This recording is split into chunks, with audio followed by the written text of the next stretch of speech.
You're not launching product. You don't have any customers. No one really gives a shit about you. Really, it's the worst form of torture anyone could ever imagine. Like, we were just a little crazy. We were just like totally nuts. So what is the line between gambling and investing and hedging? But we were so hamstrung by their prior administration. Like, we couldn't move. You know, we had the lawsuit with the election. We didn't have our own clearinghouse. We had the third party that was, fucking with us left and right and not letting us do anything. Favorite market? I like the TikTok ban one. There's just no other way to get any truth about that. I mean, it does feel like the space is about to blow up. When you don't know what's happening anymore, you can go to Kalshi and see the charts move in real time. How big do you imagine prediction markets will become? Tarek Mansour, welcome to the pod. Thanks for having me. Thank you so much for taking the time. So we're coming off of a huge election season and a huge year for you already. So it's February and January 15th, you signed a new advisor to Kalshi. You signed Donald Trump Jr. How did you score him? Well, I mean, maybe just before kind of answering the question directly, yeah. So it has been a crazy year because we after the election, we basically try to keep the momentum, and we're shipping actually faster than we ever did before. And so actually January was actually 3 different things. We announced Don Jr., we announced our entry to sports, which we can talk about. That was a whole big thing. And then we actually announced our partnership, the integration with Robinhood, who's going to be our first broker. We actually announced our second broker, Webull, this week, 2 days ago. On Don Jr., I mean, I think, look, I wouldn't qualify it as like scoring him. I mean, it's, what happened in the election is I think prediction markets, I would say specifically also Kalshi, went mainstream because Kalshi is sort of the America first onshore regulated prediction market. And where a lot of Americans were actually just using it, like, people at the DMV, people like you would find, and this is a cool thing about this, like it's Americans outside of the sort of Silicon Valley and Wall Street bubble. Those two were using it, but like it's also just random people in random places. And so you had this kind of aspect that happened in the election where these markets went from something super niche to something pretty mainstream. And it got to the very top, right? Like the Trump family was using them, I don't know if you saw his tweet, like they were actually using Kalshi that day. And I think the beauty of it is like it actually aligns very strongly. And Don has actually been talking about these things for a while, with this idea of talking directly to the American people. In some ways, actually, the Trumps were forced into talking directly to the American people because the media was actually a bad filter, a bad intermediary for their message. The message was always getting lost with mainstream media. And Twitter was a very good outlet for that. And actually, prediction markets are a very good outlet for that because, I think of it as Twitter is like the best way to aggregate, like use the wisdom of the crowds for where the news, like the past, for what just happened or what happened. And prediction markets are the way to use the wisdom of the crowds for what is going to happen. And it, applied to elections, people like realize like, oh shit, everything that was going on with the news actually was going on with respect to punditry, how we view the future, polling, how we think about the election, and prediction markets were the antidote, the same way that X and Twitter were the antidote for the news. And Don was very excited about that. That's, I think, why he decided to join and be part of this mission. And we're super excited to have him. He's been extremely helpful. Did you ever imagine when you started the company that the son of the sitting president would be a part of it? I mean, there's a lot of things I didn't imagine would happen when I started the company. I think both good and bad, I would say. Like, I didn't imagine how hard it would be. I would say that's the headline. Like, the thing that I severely underestimated is like I always thought we were going to be successful and do interesting and meaningful things, but like, I did not realize how hard it would be. And it's just much harder than expected. But I mean, I grew up in Lebanon. I mean, I was born in California. I grew up in Lebanon. Like, the anecdote, like two specific things that tell, I mean, maybe summarize how I grew up. Like, one, I grew up till like, literally I came to the US. I had never even thought that Google was a company. Like, that's the level of exposure I had. Like, I just had this one shitty computer that we had at home that like barely worked. And like, there was this box that I would type things into, but like, I didn't realize there's actually a company making money out of this. And so one, like very non-entrepreneurial, like I just knew nothing. I just knew math. And 2, I actually learned most of my English studying for the SATs. So like I was totally not exposed to anything. That's kind of how I started, right? And fast forward, half a decade to a decade now. I mean, things are very different. I would never imagine any of this. What does the partnership look like? Which one?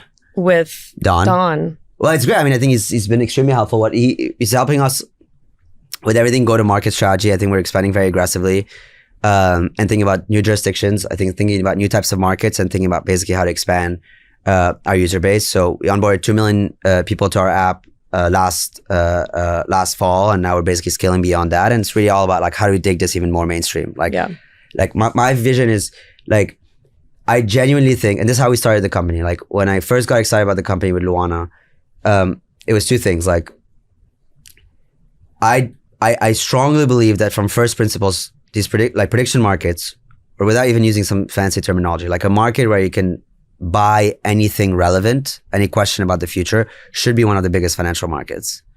It makes sense, right? Like if you're buying stocks or things like bonds and options are kind of complicated, small percentage of the population cares about. Like if I ask you what are like Cisco's financials right now, you don't really know, right? I don't.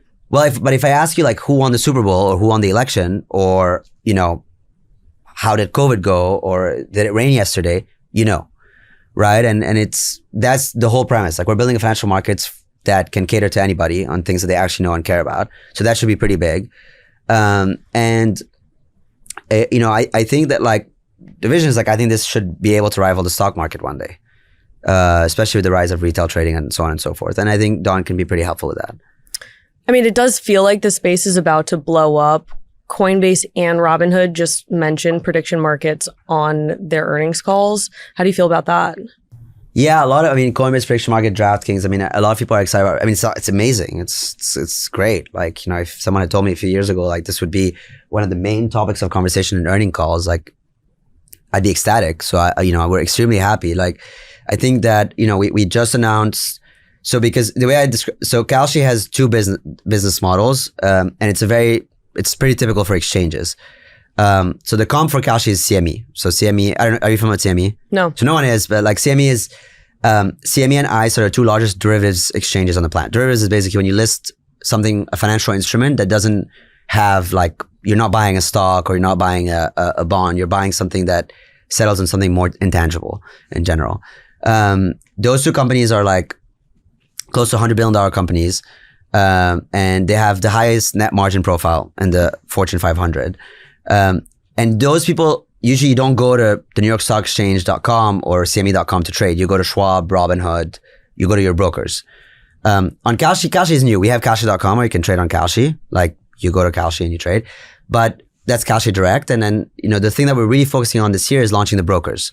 So where you can trade our products on your brokerage app. And that's because a lot of people like to do everything in their brokerage. That's where they have their account, their wallet, and so on. And so, yeah, our first broker was Robinhood, and, you know, Vlad has been talking about that. And, you know, we just got Webull. And I think, I think over time we're in discussions with all the other ones, like Coinbase, DraftKings, all the others in various stages of the pipeline. Hopefully we'll get them at some point. How big do you imagine prediction markets will become? I think it could just look like the stock market, maybe even bigger. I guess like more... taking a larger step back, like what was the exact like evolution of prediction markets to today?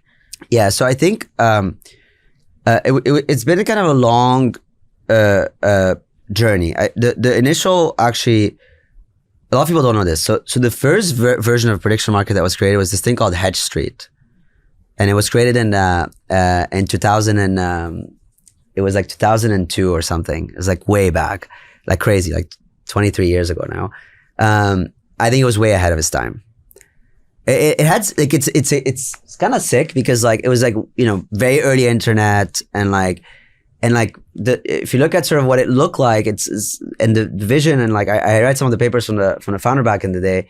It was a lot of what this looks like, you know, and I think that was interesting because like I didn't know after I learned about all this after starting the company, but like, you know, a lot of these people were pretty visionaries back in the day. It was just too early for its time. And then the financial crisis happens and you had a huge deregulation wave. So, and there's this, you know, you might be familiar with Dodd-Frank, which is the big sort of regulatory thing that was put on the financial services. And then they blocked, basically they blocked prediction markets. Like it was made illegal. And then you had a lot of like unregulated players pop up. So InTrade was actually the OG. They were awesome, honestly, but it was run out of like, I think Dublin or something like that. And then they got shut down by the CFTC. And then there was another kind of version of a decentralized one, like that was started by Augur, which was actually really cool. Like in the early days, we inspired ourselves a lot by Augur because they had this like really neat interface. And it was cool that it was decentralized. And actually people don't know, like we first 2 weeks of Kalshi, we actually started on chain.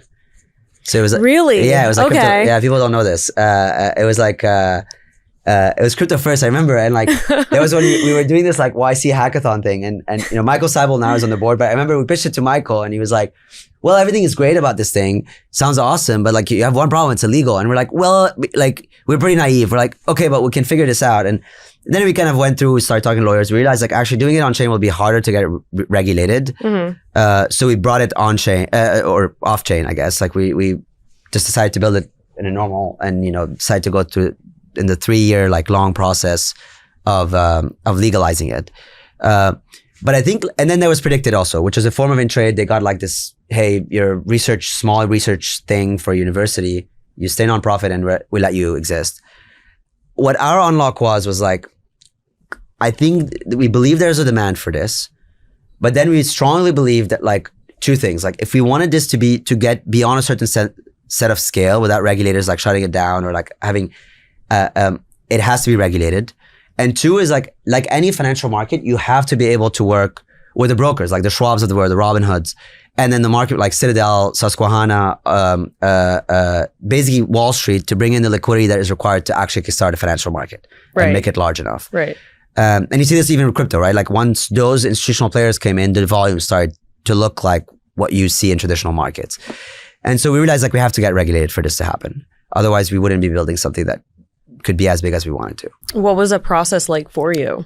It was brutal. Like it was honestly the worst. Really, it was the worst form of torture anyone could ever imagine. Like it was like, and I mean, we talk about this often, but maybe we don't talk enough about like I don't know. I think like if we felt sort of an obligation. So we're pretty missionary about prediction markets, like, and so it's you know obviously we want to make money out of this and all of that. That's obviously true, but we also want these things to exist, and we felt this sort of like we wanted to do it right, basically. Like a lot of this community has been disappointed very consistently. You know, in-trade was a huge disappointment for this community, for example, because you know it would get to a certain scale and then get shut down. So we're like, we need to actually solve this first and foremost. The elephant in the room for these markets, we need to solve regulation.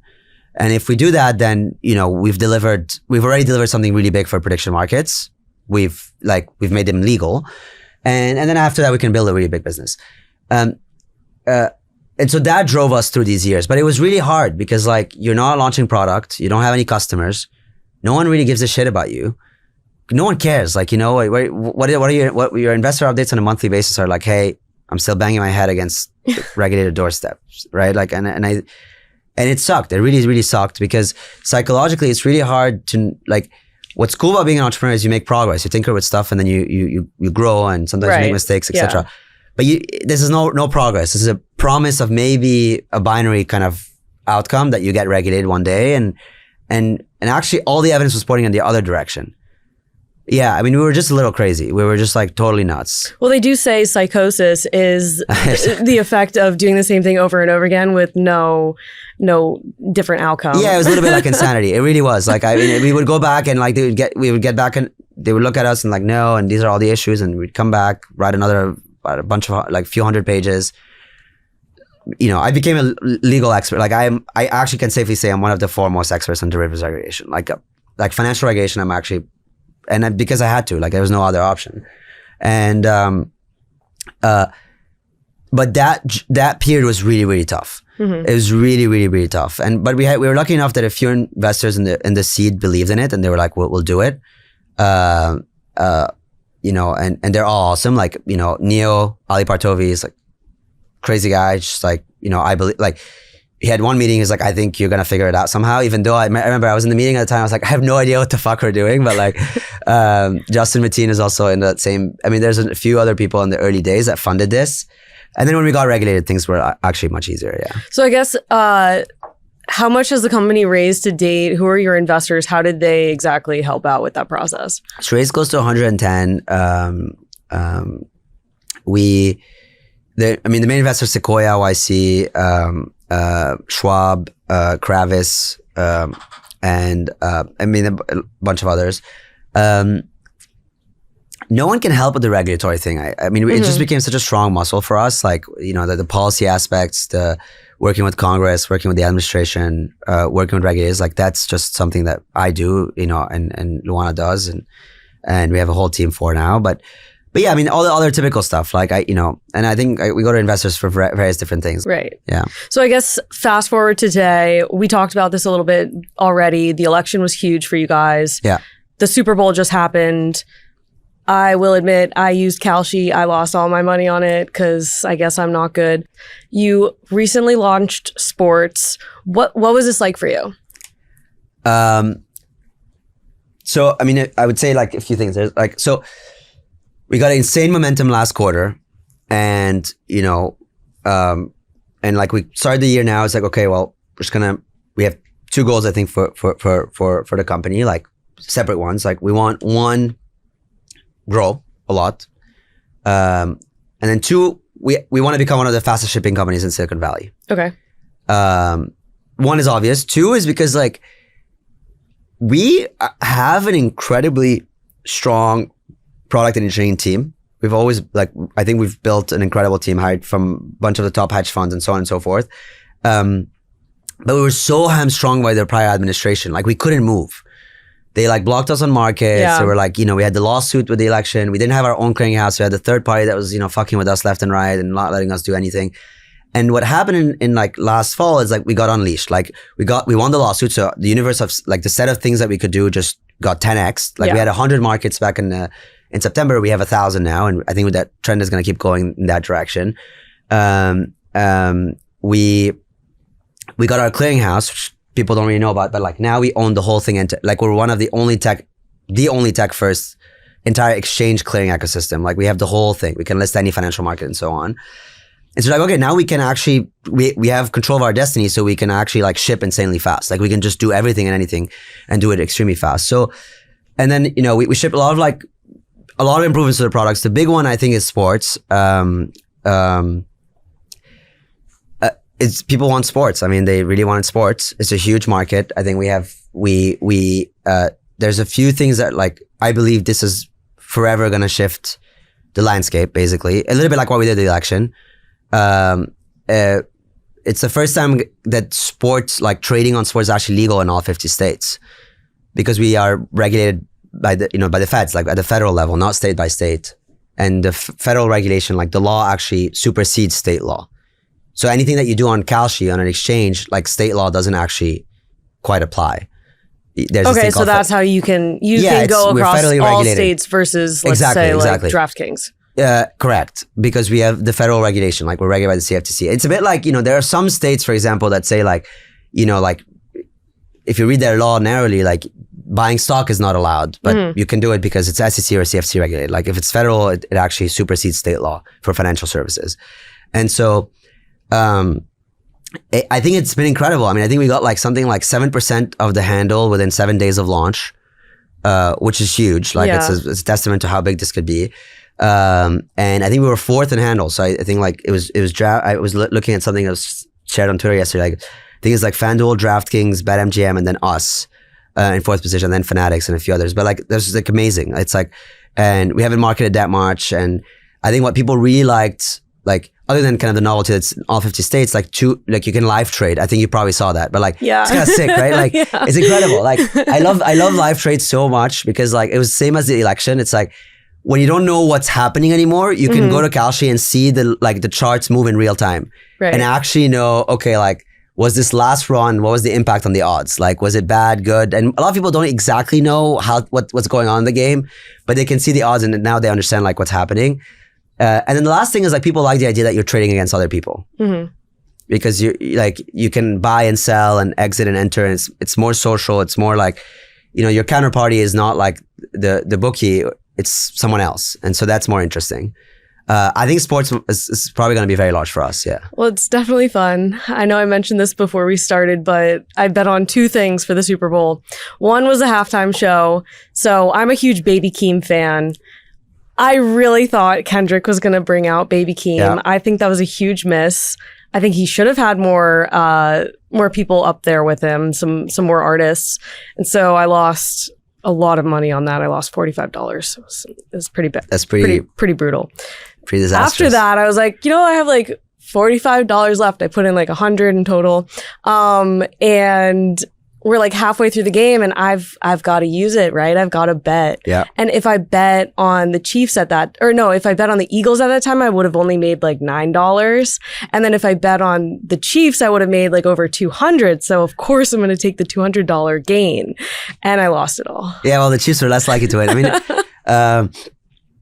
I think it's interesting. I think like, it's interesting also that like, there's a lot of interest in, this is the thing that excites me about Kalshi is, one of our fastest growing segments right now is actually, especially in January, so obviously politics is big. I mean, I think sports will end up being pretty big. We have crypto and financials are really large, but the fastest growing right now is actually entertainment, like culture. Okay. And was that always the case, or how did that? I think it's more recent because we've expanded our offering more recently. Like we didn't have much on that category before.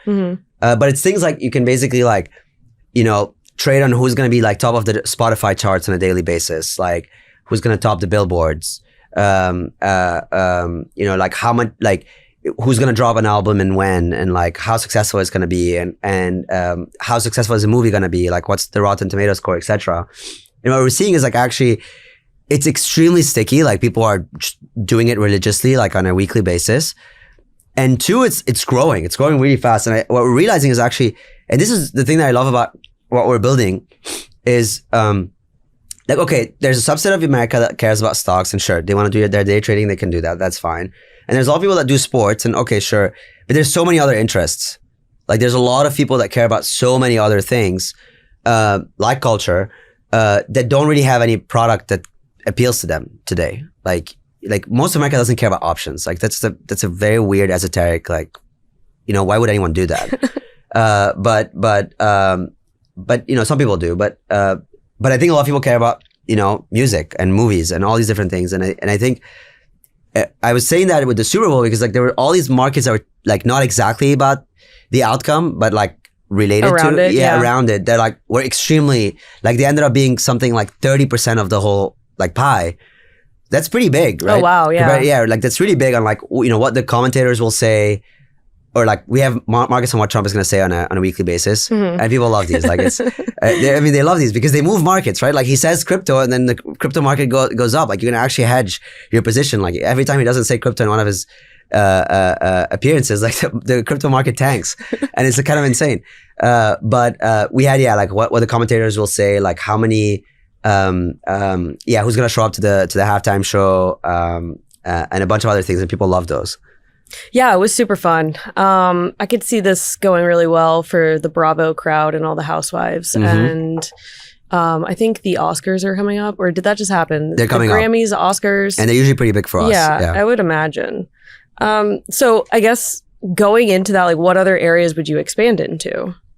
I think right now I would say like three things. Like we're going to expand our sports offering. We're going to expand our financials offering. I think I heard that you might go into stocks, betting on stocks. Well, I mean, we have already like indices. So like S&P and crypto and a few other things where you can like basically, like it's a prediction market. So it's like, is it going to be up or down for the day? And like, is it going to be above or below a certain level? And we have dailies for those. We have weeklies, we have monthlies, and we just released like hourlies. So it's going to be the first time that you can do like sub 1 day, like intraday where the thing is going to be. And they're extremely popular. Like they're big. These are going to be very big. And those are also, we're also putting them on the brokers. So one of the brokers, Webull, is starting with those. I think Robinhood will pull some of them as well.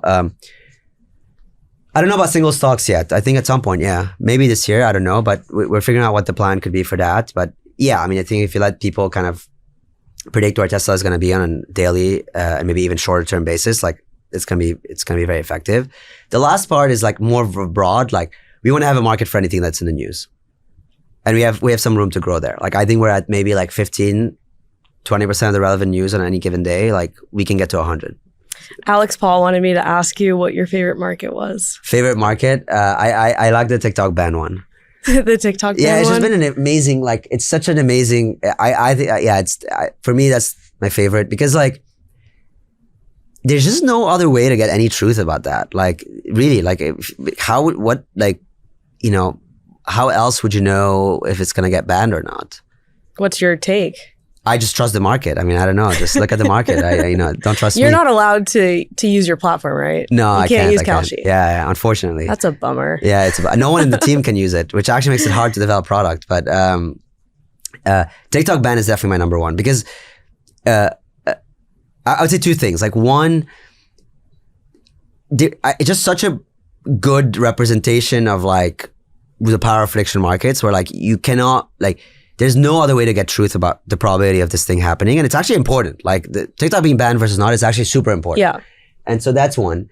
Number two, I mean, we have a very deep partnership with Susquehanna. I don't know if you've ever heard of Susquehanna, which is like the largest, they're like Citadel. So it's the largest option I market. have, but I'm sure others haven't. And then Jeff Yass from the company is like, one of our partner with SIG. And I think this is kind of a big question for them, obviously, for TikTok. And so there's a little bit of this sort of like, I personally feel like kind of like, I just want to know what's going to happen, and I monitor it a lot. Yeah. Going back to the start of founding Kalshi, what's the difference between equity exotics and consumer trading, retail trading? Yeah. So I was at Goldman in 2016, and I was at this desk, the equity exotics desk, and what we did is basically, I mean, I was very young. I was like an intern, and a lot of the questions and the flow that was coming to us was essentially like, hey, people didn't care about buying a stock or buying an option or whatever. I mean, some people did, but not a lot of them. They just wanted to get like exposure to Brexit. Like, I want to bet on Brexit. I want to hedge against Brexit. I want to trade on Trump winning versus, losing.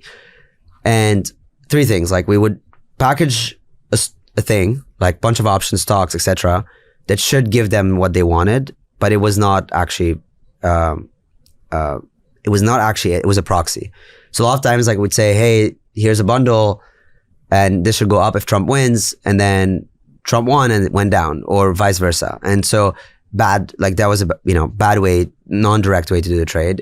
Two is very expensive. Three is like, most people don't have access to Goldman Sachs or an investment bank.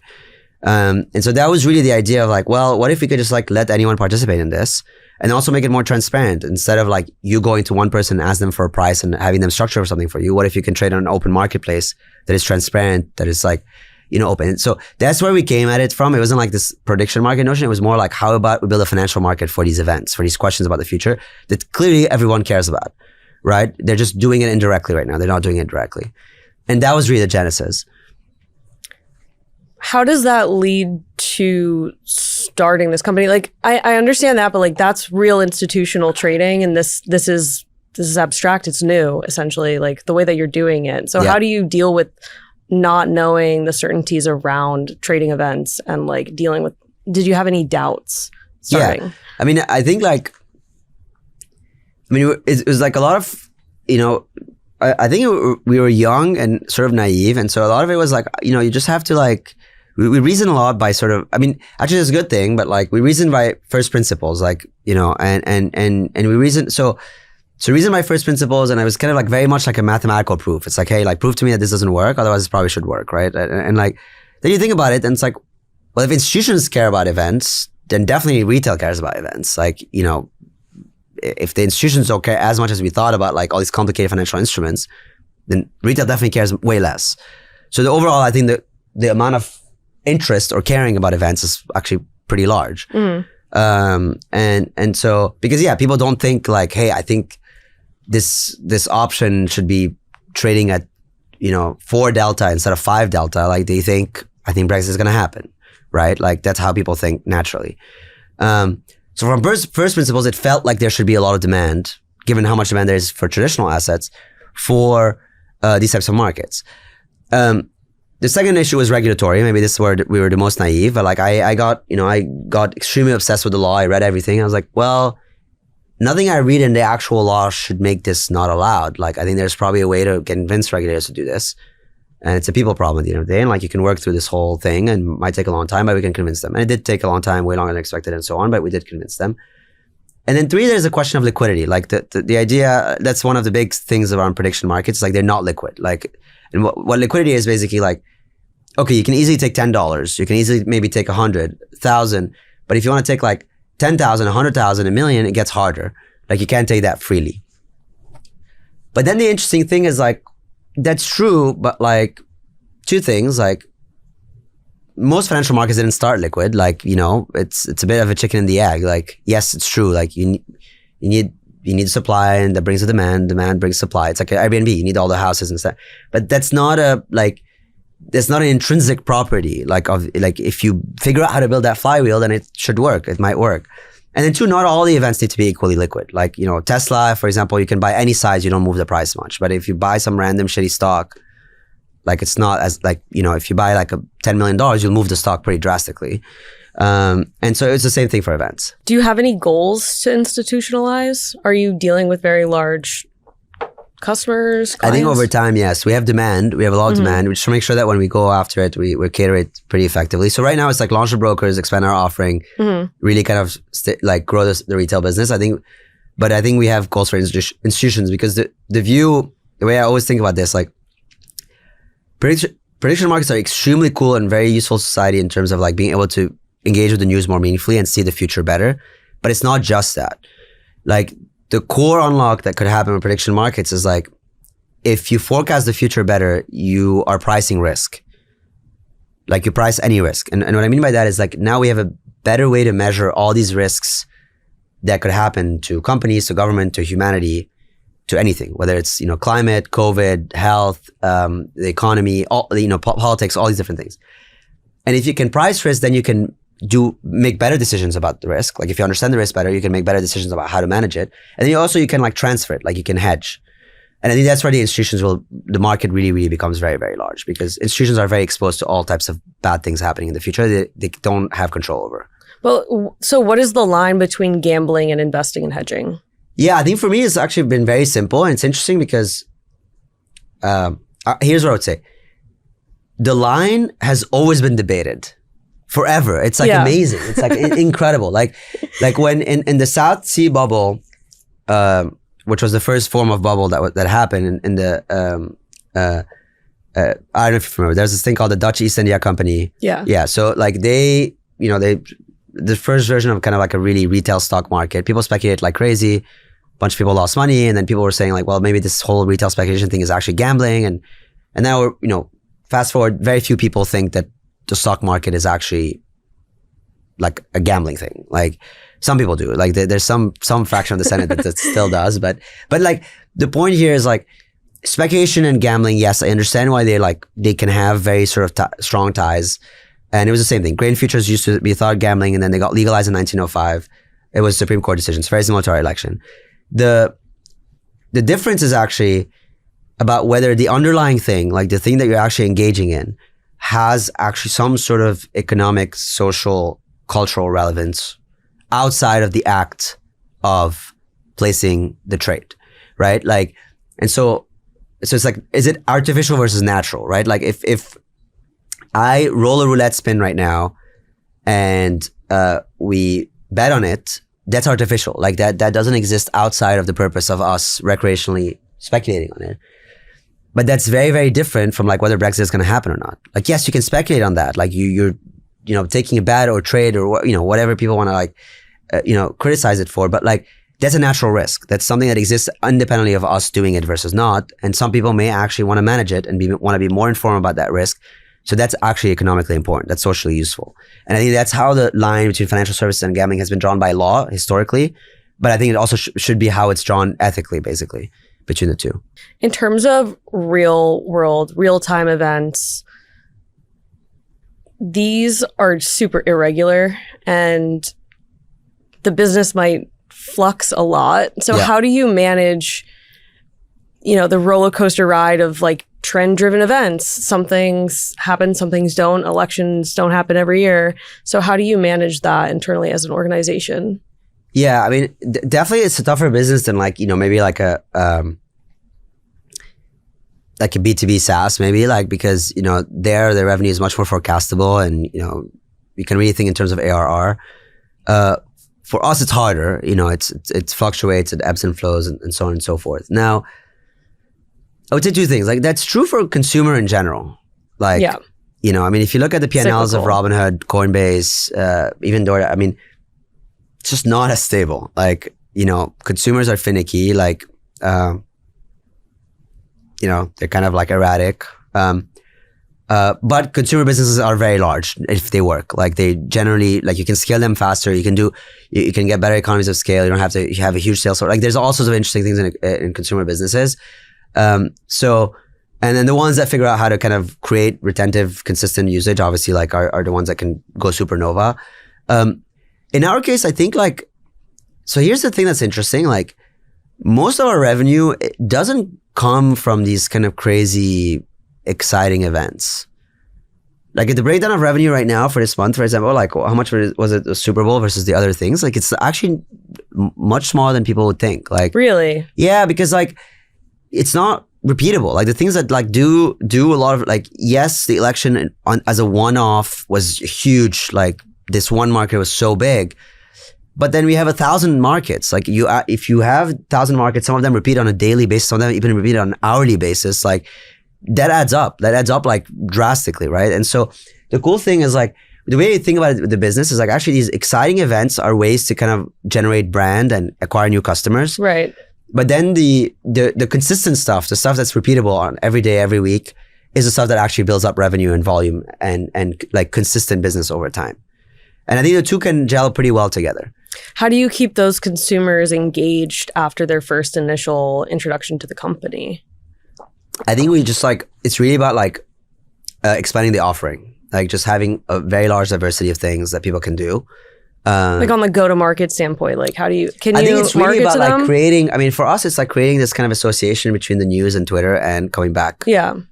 To Kalshi. And it's when we see it, like there is this kind of habit sometimes, like someone makes a crazy prediction or says something dumb on Twitter and then people go and check the odds and then they place a trade. And like, there's this loop that happens. And I think we need to keep working on basically strengthening that loop. But that behavior is happening. And so as long as we create that behavior, it's a bit like, how like, during sports games, all the like sports bettors, they like are used to now like opening up FanDuel and DraftKings and like they, engage with the game by placing a bet. And that's a habit that they have. They're used to it. I think we can do the same thing, but for all of the news, like all the categories, everything. And I think that's, that could be very, very large. I will say I was reading through the Kalshi blog and it's hilarious. Yeah, Kalshi ideas. It is so people are so funny. It's like insane. Like it's really funny. And then like the one on the website too, I forget what are your writers. I think his name is Tyler or something, but he's hilarious. Real old Terry. Really funny memes on there. Like, you have to rein him in, I think. It's spicy. Yeah, it's a lot. The Diddy one was pretty spicy. It was a lot. Yeah. I mean, he does, there was one also in the election that I think blew up because, so that was a time where like Trump odds were up and then we were getting slandered in the press. Yeah. I don't know if you remember that time. There was like the Times article and there's a bunch of articles that people came out, which is like, these prediction markets are like totally false. Don't trust them. And like, it's normal. I mean, look, I not to make this partisan, like I think like it is either side. Like whenever the odds were up for either side, like that side was excited about the markets, and whenever they were down for that side was way less excited about the markets, and that's fine. That's how human behavior. That's human behavior. But like we were getting like attacked when Trump odds are up, or like getting very attacked by the media, like and like I mean the whole thing ranged. There was like such a vast range of outcomes. Like also like I remember I was personally getting called like an Egyptian billionaire, like a Muslim Egyptian billionaire to like a Mossad agent.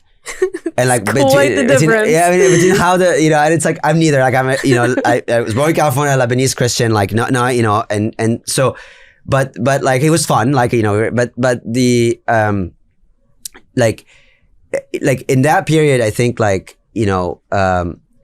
we tried to tell people like like it just trust the odds, like they're not like this is not being manipulated. There's nothing going on here. It's just what the market odds are, and I think that's just like an education thing over time. I'm just waiting for a subscribe button on that like blog internally because it's really funny. Yeah. So basically, like he came up with this blog that day when they kind of said, and they're like, well, if you really believe, it was basically the TLDR was like, if you really believe that this whole thing is false, like you should pony up or shut the fuck up. Like basically it was like, you should put money where your mouth is. If you're so convinced that, then you can make like a 2.5x right now on your money. Like, what are you doing? Right. And I think that was great. Like it was such a good response to like, maybe then you should make money on it basically. It's really good. Yeah. What are some like other events that you're looking forward to this year? Like any big ones we should be looking out for? The thing that's cool is like, I don't know, because like there's You don't know? Yeah, because like there's all these new, like it's very hard to anticipate what's actually going to be like really large. Like 2 examples that I've never expected. So one, after the election, one market that actually absolutely blew up was basically the margin of victory. Like by how much is right. Trump going to win? And that thing was insane. It was like a little bit like a GameStop moment, because it was like, so it was interesting because you can pick like 1%, 2%, 3%, 4%, and so on. And then there were like Discord communities that were created called the 1s, the 2s, the 3s, and the 4s. And people started identifying as like, it was like tribal war. They started like, we don't accept 2s here. And like, the 2s are like actually like snakes, and like the 3s are actually like, thieves, and like, and people were fighting like hardcore, like pushing the prices against each other, like buying all this, it got insane. Like I was like, wait, what? Like, how could you become so emotionally charged on this? Like 2 or 3, like no one actually cares. And like, we had these like communities that were getting set up, like where they were fighting about this. And then like that generated an insane amount of volume. Like I couldn't have predicted that before. Same thing happened with the executive orders for Trump. Like when he was signing a lot of them per day. Yeah. It's like how many he's going to do per day. Oh my God, how many pens could he use per day? That thing like was like number of executive orders was blowing up. Like it was like totally nuts also. And so I don't know, like I think we just need to make sure that like there's chaos and volatility in the world. And I think we're probably going to have a lot of it in the next 4 years. One thing that I just learned is that insider trading is not illegal in commodity derivatives. And there's nuances around this, but can you explain this? Yeah. It's because like, so the original like commodity like type of derivative is basically like, for example, like grain futures, right? Like the way it works is like farmers are hedging their grain prices, and that enables them to produce more and so on and so forth. But like the grain price itself, the way that it's actually calculated is like you survey a bunch of farmers. So farmers obviously have insider information on what they're trading on, like by definition. That's the whole point. So like, there's no insider trading in commodities. Like it's all insider trading actually. Like it's the whole thing. And it's interesting because then like they have insider trading on the prices they think that they're going to sell, and then how much they sold and so on. But then there's weather events that could change things. But insider trading is, in the law actually, is not very existent directly.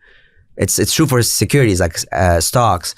But with events, like we had all these questions.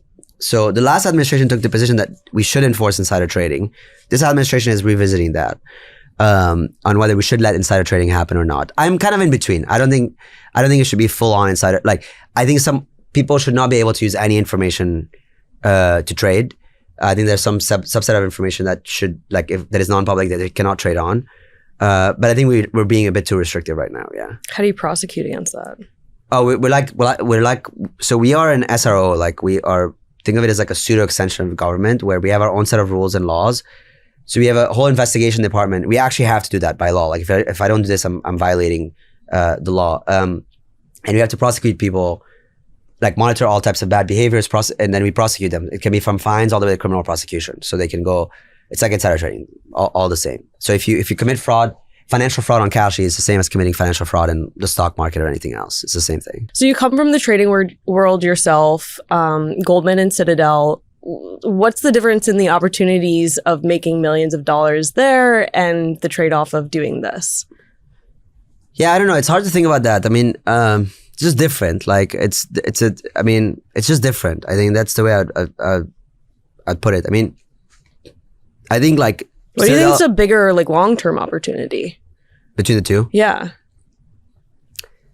I don't know. I think about this recently. I mean, like, like purely monetarily wise, like, it's hard to know. I think from an expected value perspective, like, definitely Citadel. It's like hard to beat that. Like, I think, especially with now, like Ken is just giving ridiculous, like, it's insane. Like, the types of packages and so on. So from an EV perspective, like I think so, but yeah, I think building a company has more variance. So you could hit much bigger and go really big. And I think that's, I would say that's the difference. Like, the rest is like kind of lifestyle. Like I like trading a lot, actually. I think Citadel was a great place to work. I really liked it. I like the culture. I like everything about it. The thing is, like, it's just different lifestyle. Like you're trading, you're getting very specialized, very narrow. You're focusing on this one asset class, you become an expert in it, and that's your thing. Whereas, being an entrepreneur is very different. You're all over the place. You're doing all sorts of things. Like you're learning a bunch of stuff, and you're building something that like you can put your name on long term. Whereas that's not quite there in trading. So I don't know. I have a view, like, I think either are fine. It really is. Maybe the broader answer is like, I think being an entrepreneur is oversold. Like I think there's this kind of notion that like being a founder or being an entrepreneur, that's like the highest form of like, social status. Yeah, like it's like the most important thing to do. But like I don't know. I think that's like kind of like, I think it's kind of the boring. I really think it's the boring answer. It's like it depends. Like, I think I think if you're kind of broken, you gotta be a founder, otherwise you'll be very itchy in life. Like I think, and that's me. Like I'm unfortunately in that category. Like most people, I often tell me like people do not want to be in my brain. Like I really like, I'm extremely anxious. Like I also things going on in my head all the time, and I unfortunately don't have an option. Like I'm actually stuck doing this, but like, and I think that's fine. Like I think you can get asymmetric rewards and outcomes doing that, and so on and so forth. But I think if some people can have like a healthy life, well balanced life, and be happy and be reasonably successful at a bunch of different, like the FIFA. Like when you play FIFA, you had all the sort of like attributes. Like speed, like whatever, right? Like I've never played FIFA. Whatever, but like, in any of the video games, there's like attributes, right? Like out of 100, like Messi is like, I don't know, like 90 here, and Ronaldo is super high at shooting and whatever. And I think entrepreneurs are like extremely spiked in one thing, and then everything else is kind of like close to zero, actually, like completely incapable at anything else. Mm-hmm. Whereas a lot of people that live a happy, healthy life are actually more like rounded. It's more balanced. And so I think that's fine too. Yeah. Little dark, but I get it. Yeah. I think it's not bad. I just think it's more like the choice, basically. Well, I think you're probably happy and you're probably healthy, but it's not like what a standard definition would be, because it's not so stable. Yeah. I think it's just like what you need based on who you are. And I think like a lot of people, I think, just wouldn't be happy with the kind of roller coaster on a daily basis. And it's pretty taxing, right? And but for me, it's like I can't do anything else. So, yeah, I get that. We like talked about it a little bit, but before we're closed up, I know we have like a couple minutes left. But how does the business model actually work? Is it trading flows, fees, like regulatory costs? How does this work? Yeah, so I think one is we really it was predominantly like we take trading fees. So like if you trade $100, we take a fee on top of that, and that's how exchanges usually make money. I think since the election, we're learning actually there's a bunch of revenue sources that we can scale and focus on over time. Like I think, one is we get interest on the float. So now we have a shit ton of deposits after the election, especially and someone's like, oh shit, like we can make a bunch of revenue out of that as well. So that's that. I think,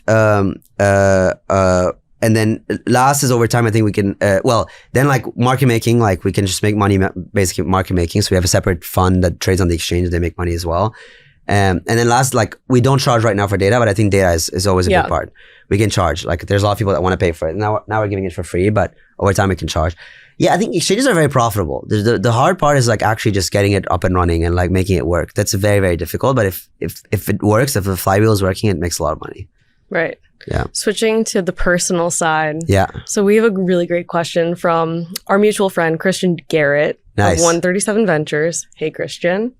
Christian's great. He's awesome. The most extroverted person ever. I don't know how he does it. Christian's awesome. So he mentioned to ask you what your mentor taught you about viewing life, everything in life, as a trade on risk and calculating expected value.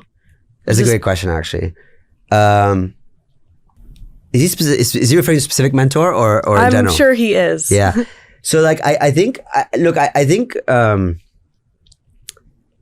it's interesting because I would say two things. Like yes, my brain has naturally fits with that sort of view of the world, which is like, I try to price everything.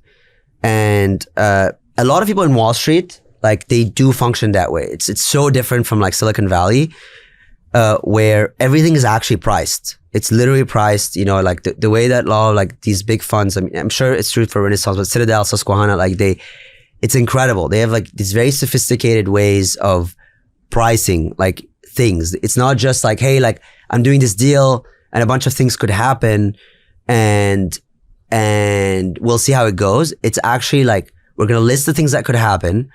We're going to, you know, good and bad, like risks here and there, opportunities here and there, and then put prices on them. Like actually attribute a probability of it happening and what's the impact if that thing happens.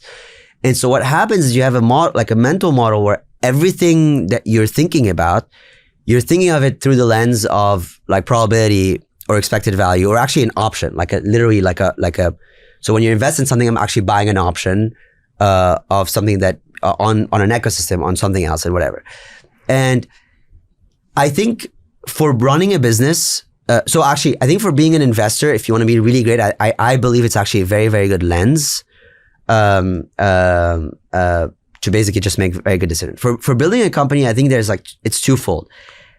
I think it's important to do it, like to apply the framework so that you have a pretty good lay of the land of all the options ahead of you, and like you can price them. You can actually like put a dollar price on each option and like, okay, which one should I go after?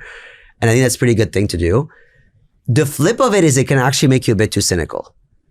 And I think that's actually something I learned over time. Like if I had priced the probability, like if I had done the math on the election lawsuit, but I did do the math on election lawsuit and the math didn't make sense. The expected value was too, like it's bad. Like we shouldn't have sued the government. Like it doesn't make any, like from a legal perspective, we should not have sued the government. And it's funny because like, you know, when I talk to some of our like partners on Wall Street, like Sig and stuff, like they were telling me like they think it was like less than 1% chance that this was going to happen. And then after we won, you know, like the outcome was like, well, maybe this is like, you know, why entrepreneurs actually do sometimes things in a different way. Like sometimes in a certain set of times, you have to take a leap of faith and just forget about the numbers. Like, because the numbers look very bad on the election thing. Like it was not going to, like, there's no way to rationally think about this and actually end up doing it. Like the board was like, this is a bad idea. Yeah. And we did it. But, you know, that was more of a fuck it. Like let's just see what happens. Yeah. That's a good example. Okay.